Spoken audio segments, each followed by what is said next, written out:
Saludos amigos y amigas. Hoy vamos a tratar un tema muy interesante. Vamos a hablar acerca de el sacerdocio de Melquisedec o en hebreo Malquisedec, según los escritos de los primeros discípulos, lo que conocemos comúnmente como Nuevo Testamento, específicamente lo que se encuentra registrado ahí en la carta a los Hebreos. Y el tema de Malquisedec, o quién realmente fue el personaje Malquisedec, quién era este personaje, creo que estamos muy reducidos en el conocimiento del mismo. Aunque se menciona como un personaje en la Torá de gran implicación y su interacción con Abraham en la tradición antigua de Israel, a la vez se describen pocos detalles de quién realmente fue este personaje, y justamente por esa falta de información es que su figura se ha usado para diferentes exposiciones en la tradición de Israel. Ya saben lo que dice, por ejemplo, el Talmud y el Targum de Jonatán sobre Malquisedec. En estos documentos se opina que Malquisedec es realmente Shem, uno de los hijos de Noah, o sea, de Noé.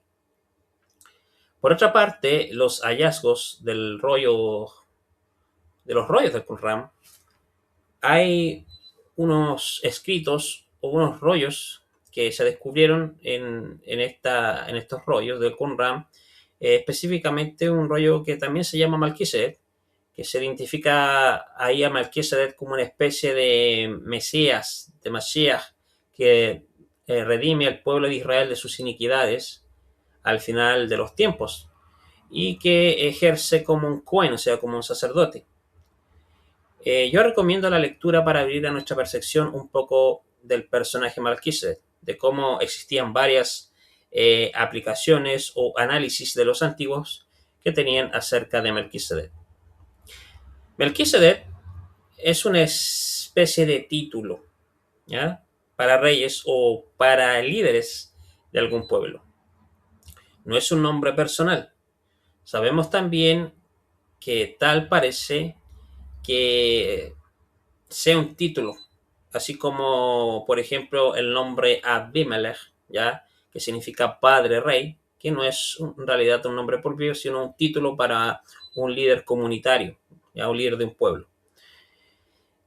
En el texto de la Torá no se informa mucho con respecto a Malquisedec, más allá de que era un rey de Salem y Cohen de Elión, o sea, un Cohen, un sacerdote del Dios alto. Lo primero que esto nos indica es que antes de la Kejuná, o sea, del sacerdocio de Aarón, ya habían otros Kohanim, o sea, otros sacerdotes como Malquisedec, que eran aprobados por Hashem, o sea, por el Creador, por Dios, ¿cierto? Dios eh, eh, de Israel, y oficiaban como reyes y sacerdotes. ¿Ya? Bueno, en este caso serían el Dios de los hebreos. ¿Ya? Y estos oficiaban como reyes. ¿Ya? O sea, aquí tenemos esa combinación de rey y sacerdote, que es muy notorio en este personaje. Malquisedec es una especie de título, como dije, para reyes o líderes de algún pueblo. Sabemos también en la Torá que se menciona a Abimelech, que al parecer también es un título, como dije anteriormente. Así que tenemos a Malquisedec, que significa rey justo, y a Abimelech, que significa padre rey. ¿Ya? Dos títulos que se usaban eh, para líderes de un pueblo, ¿ya?, o líderes comunitarios. Lo segundo es que cuando se menciona ahí en el Salmo 110 en relación a David, dice que David es un cohen, o sea, es un sacerdote, según lo decretado sobre Malquisedec. Claramente debe considerar esto porque ya existían dentro de la tradición de Israel un sacerdocio que era los de Leví o de Aarón. En este caso, pues se menciona que David, a pesar de que no es un descendiente de Aarón o no era un levita, ¿ya?, sino que se menciona a David como alguien de la tribu de Judá, o sea, de Yehudá, y que este ejercía ya o oficiaba como sacerdote según el orden de Melquisedec, y lo curioso es que eso sucede después de que David conquistó Jerusalén, que parece ser que Jerusalén es la misma Shalem. Y cuando David entonces hace a la ciudad de Jerusalén la capital de su gobierno, él comienza tal cual la costumbre del lugar, de Salem o de Jerusalén. Entonces comienza a gobernar como Cohen, o sea, como sacerdote y como rey. Y es curioso que también los hijos de David se les llama Kohanim, o sea, sacerdotes, ¿ya? En este caso ministros, funcionarios, como en otras partes de la Torá, donde se nos menciona a un reino de sacerdotes, ¿ya? De reyes y sacerdotes, que no está implicando que todos los hijos de Israel van a oficiar o hacer sacrificios, sino se refiere más bien a funcionarios o ministros. Pero creo que ahí viene el énfasis que hacen los discípulos de Yeshua para con Yeshua, ¿ya? Y el rol de, en este caso, de sacerdote según el orden de Melquisedec, que se le aplica a Yeshua. En otras palabras, ya para el tiempo del Tanaj, la historia de David, eh, de Melquisedec, se convierte en un tipo de rey davídico. Y creo entonces que en razón de ese, en razón de lo que también podemos ver en los rollos del Qumran, ¿ya? Que es donde a este personaje también se le llama Melquisedec, y en ese rollo pues ya tiene una connotación mesiánica, conectada con el sacerdocio y con la expiación, ¿cierto? La cobertura de los errores o de los pecados, ¿ya? Creo que ese es el orden. Siguiendo esa conexión temática es que se ha ido desarrollando en el Tanaj, saltando desde el evento de Melquisedec con Abraham y luego con la mención en el caso de David. Eh, Ahora, una pregunta que debemos hacernos. ¿Qué tipo de sacerdocio es según el orden de Melquisedec? ¿Ya? Y para responder a este interrogante, hay que ver que el tema central que nos habla, por ejemplo, los escritos de los primeros discípulos, ahí lo vemos en la correspondencia llamada la carta a los hebreos, ¿ya? Allí el autor declara que Yeshua es el máximo rey y a la vez el máximo Kohen Gadol, o sea, el máximo sumo sacerdote, o el Kohen definitivo, el sacerdote definitivo. Por lo tanto, Yeshua es presentado como alguien que es entronizado por voluntad de Dios, ¿ya? Y gobierna eternamente como rey y hizo su función de sacerdote. El autor hace una comparación entre Yeshua y los Kohanim, y los sacerdotes de Israel de la línea de Aarón. Entonces, podemos ver que si los sacerdotes de la línea de Aarón ofrecían sacrificios, ¿cierto? O sea, ofrecían ciertos animalitos para un medio de acercamiento para con la divinidad. Esta comparación de Yeshua como Cohen implica también que él debiera ofrecer sacrificio. Y el énfasis es que los sacerdotes representaban al pueblo de Israel ante Dios, ¿cierto? Y los sacrificios se ofrecían para cobertura de los errores del pueblo de Israel, o si se quiere decir, para expiar los pecados del pueblo de Israel. Así que en ese sentido, el término Cohen en la carta a los hebreos, yo puedo ver que implica claramente ofrecer sacrificios, pero no se limita a ello, justamente por la conexión de Melquisedec, que es un Cohen, o sea, que es un sacerdote, o sea, aquí vemos esa combinación del Cohen y el rey. En este caso, pues el sacrificio, según el autor de Hebreos, fue el mismo Yeshua, ¿ya? Es decir, su propia muerte, ¿ya? Recordemos que a Yeshua se le describe como el rey de Israel, el Mashiach, y también como Kohen Gadol, o sea, sumo sacerdote ahí en la carta de los hebreos, ¿ya? Esto tiene conexión con el tema de Melquisedec que vemos ahí en los rollos del Qumran, ¿ya? Según los hebreos, según la carta a los hebreos, vemos ahí que los levitas, los sacerdotes de la línea de Aarón, tenían defectos morales, ¿ya? Y por ello es que se necesitaban ofrecer sacrificios por sus propios pecados, ¿cierto? Sus propias faltas, transgresiones, y claro, también por los del pueblo. Así que era un sacerdocio, en este caso el sacerdocio de Aarón, vamos a decir que era un sacerdocio imperfecto, ¿ya?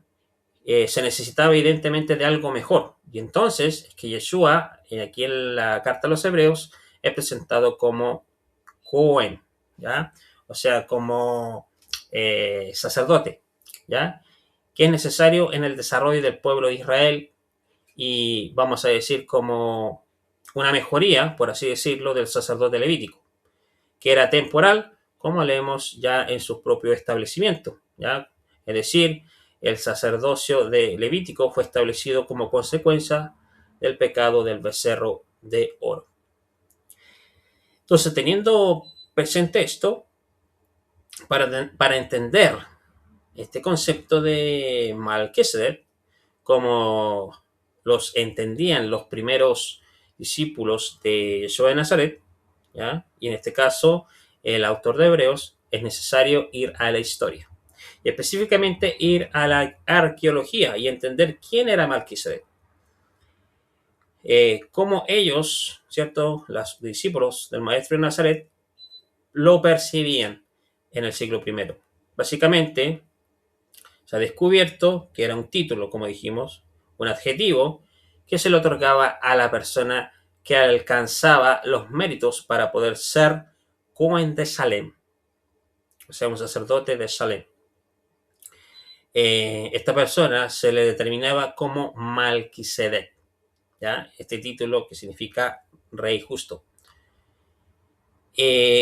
Uno de los puntos arqueológicos más importantes, como dijimos anteriormente, que se encontraron, me refiero a los rollos del Qumran, es que obligatoriamente en estos manuscritos esta persona, denominada Melquisedec, no tenía que descender de un linaje o de alguna otra persona que haya sido Melquisedec, es decir, que no tenía que ser de un linaje o descender del linaje para poder ser dirigente Melquisedec.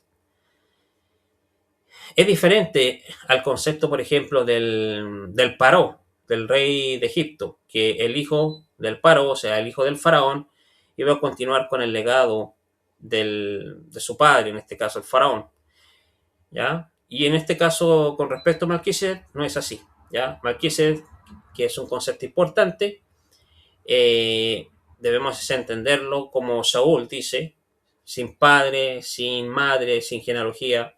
Esto hace referencia a lo que ellos entendían, lo que era ser un dirigente Melquisedec en aquel momento. Es decir, el requisito primordial es que no tuviera linaje para poder ser dirigente, ¿ya? Tomando eso en cuenta, Saúl, o sea, Pablo de Tarso, hace una metáfora con Rabeno Yeshua, como también se hace mención con los Tejilín con David, ¿ya? Pero es importante también tener en cuenta de que el concepto inicial de la Torá no era mostrar a los levín, o sea, a los levitas, como los Kohanim ni a Aarón o como el Kohen Hagadol, el sumo sacerdote, sino que esto fue, obviamente, como dije anteriormente, consecuencia del suceso del pecado del becerro de oro.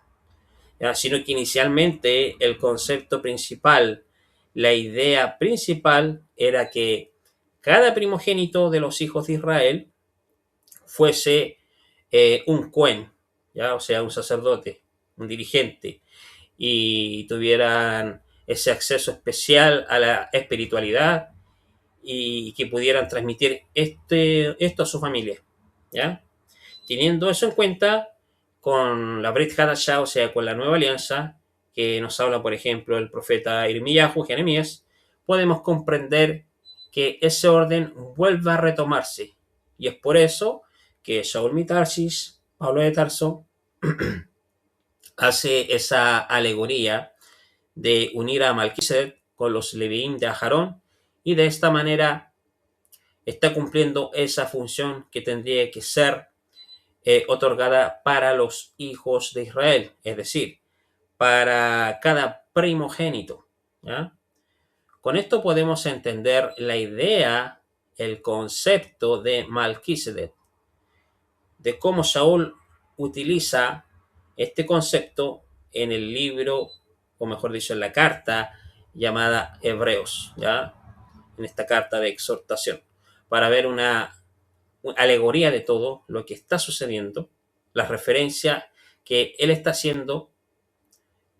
Por eso él menciona, tú eres sacerdote para siempre, según el orden de Melquisedec, ¿cierto? ¿Ya? Etcétera, etcétera. Entonces, vamos a decir que el término Cohen va más allá. Es el que guiaba para que la gente tuviera una conexión espiritual, o sea, una cercanía a la divinidad. Y eso es lo que podemos decir con respecto a Melquisedec y cómo este título, ¿cierto? Esta función era aplicado a nuestro santo maestro Rabí Yehoshua ben Nasrat. Espero que con esta explicación hayamos podido responder esta interrogante que se nos hizo, o se hizo en este caso a mi persona, con respecto a esta temática. Bueno, hasta aquí dejo esta transmisión y que esta respuesta haya sido satisfactoria para el hermano que nos preguntó sobre el sacerdocio de Melquisedec ahí en los escritos de los primeros discípulos. Paz y bendiciones.